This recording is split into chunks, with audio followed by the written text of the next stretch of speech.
Hello boys, welcome back to another session of online biology video tutorials, and this session is meant for class 12th biology students, and this is for 26th July 2021.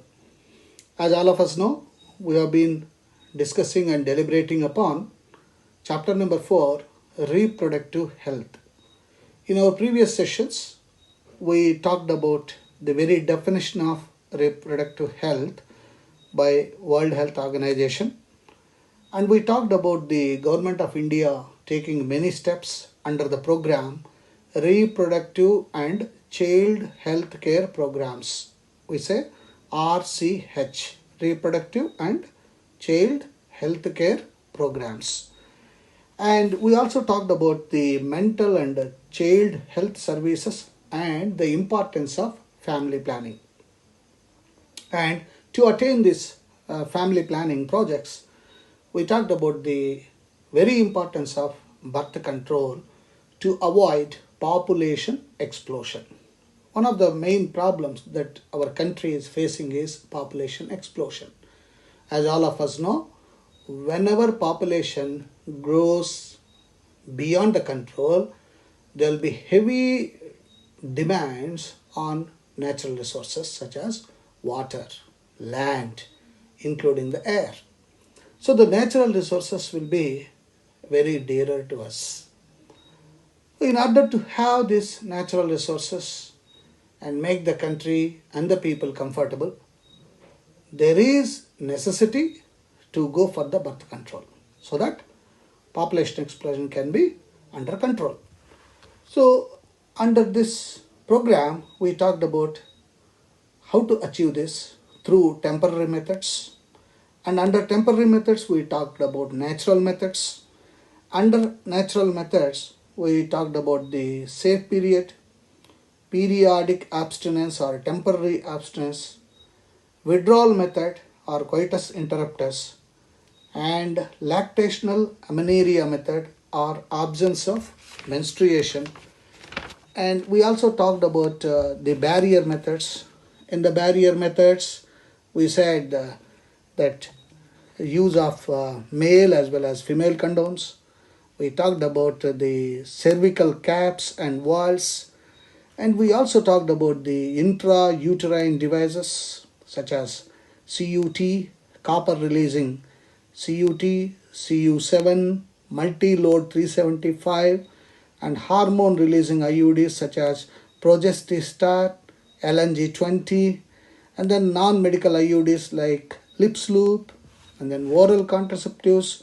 We talked about the very famous Saheli, and then we talked about hormonal implants in the form of levonorgestrel, norplant, hormone injections like depo-provera, etc.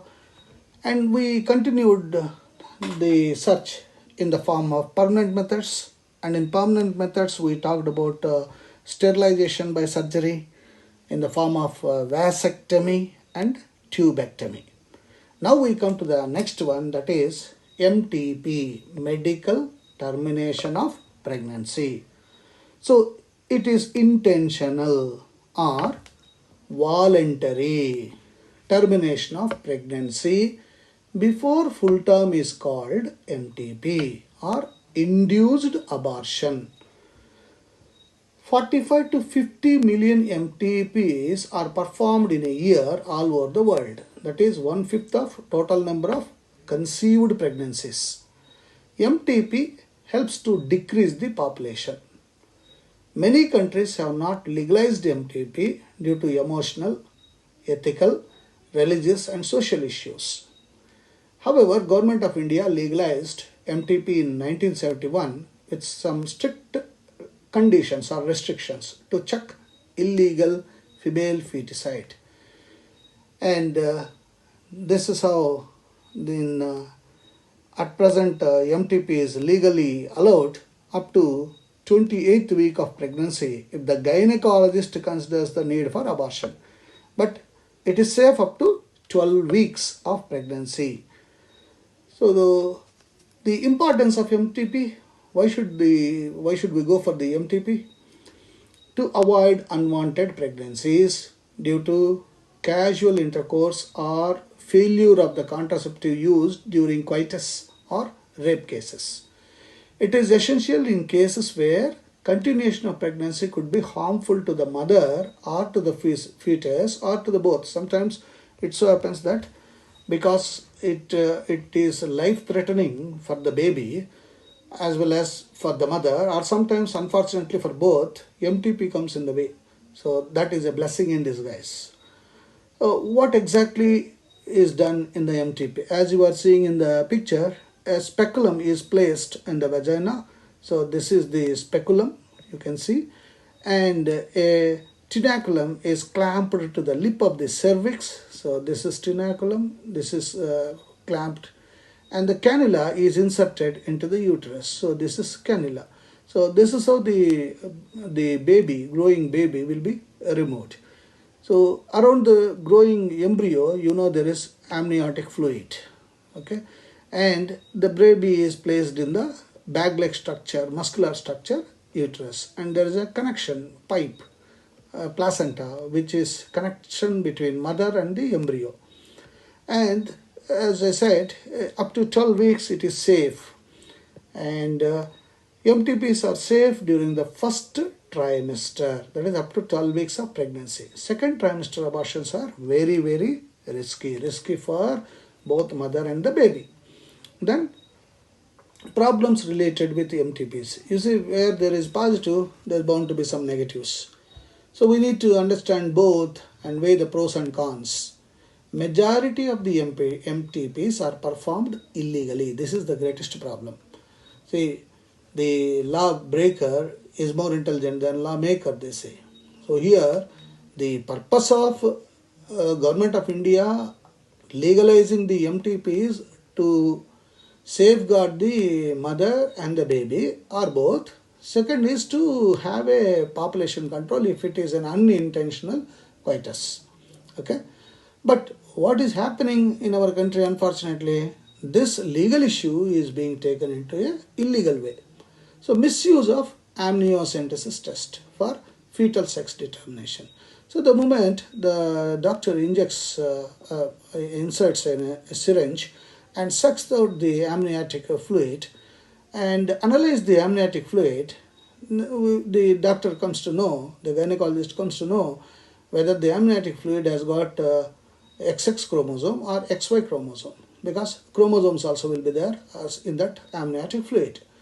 So once XX is there, that means it is the embryo, growing embryo is a female. So unfortunately in our country, most of the parents are going for the termination. They don't want a female child. This is called female fetuses. So this is the unfortunate thing that is going on. And this test, amniocentesis test, is performed illegally by some of the doctors. So if the fetus is female, it is followed by MTP. Such practices are dangerous for the young mother as well as fetus. Amniocentesis, in this, some amniotic fluid of the fetus is taken to analyze the fetal cells and dissolved substances. It is used to test the presence of genetic disorders, survivability of the fetus. This is the positive side of it. But negative side of it is analyzing the chromosomes. So this is unfortunate. And Government of India, seeing all these illegal things, enacted the Medical Termination of Pregnancy Amendment Act. So there is an amendment in 2017 to reduce illegal abortion and consequent maternal mortality and morbidity. So to reduce this illegal abortion, Government of India has brought out the amendments, as well as the maternal mortality, maternal mothers, mortality death during the pregnancy to the mother or the baby. According to this act, a pregnancy may be terminated within the first 12 weeks, first trimester, on the opinion of a registered medical practitioner. Look at that. The medical practitioner has to give his opinion or her opinion. If the pregnancy is between 12 to 24 weeks, two registered medical practitioners must give their opinion. But in spite of the opinion from two registered medical practitioners, still 12 to 24 is very, very dangerous to the both mother as well as the fetus or the growing embryo.